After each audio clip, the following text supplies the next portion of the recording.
Unjha market yard commercial બેંકના 13 કર્મચારીઓને છૂટા કરવામાં આવ્યા.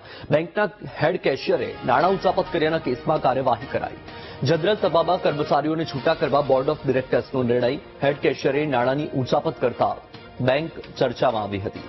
ગ્રાહકોએ થાપણો ઉપાડવાનું શરૂ કરતા હોબાળો મચી ગયો હતો. 11 ક્લાર્ક અને 2 પટાવાળાને ફરજ પરથી છૂટા કરવામાં આવ્યા. તાજેતરમાં બેંકની મળેલી સાધારણ સભામાં ઉચાપત મુદ્દે હંગામો થયો હતો. વધુ માહિતી મેળવીશું. સંવાદદાતા સુધીર ફોન લાઈન પર છે. સુધીર, ઊંઝા માર્કેટયાર્ડમાં કોમર્શિયલ બેંકના 13 કર્મચારીઓને છૂટા કરવામાં આવ્યા, એ મુદ્દે શું અપડેટ? જી, મહેસાણા જિલ્લાના ઊંઝા એપીએમસીમાં આવેલી ઊંઝા માર્કેટયાર્ડ કોમર્શિયલ બેંકમાં 1 માસ અગાઉ બેંક હેડ કેશિયર દ્વારા કરવામાં આવેલી ઉચાપત બાદ ગ્રાહકોએ પણ થાપણો ઉપાડવાનું શરૂ કરતા હોબાળો મચી ગયો હતો અને સમયે આધેડ ભરતી કરાયાના આક્ષેપ પણ થયા હતા.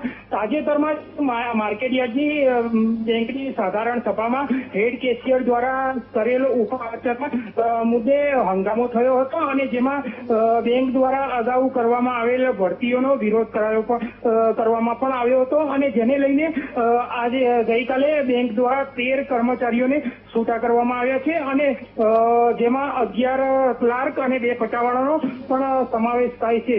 જી બિલકુલ સુધીર, માહિતી બદલ આભાર.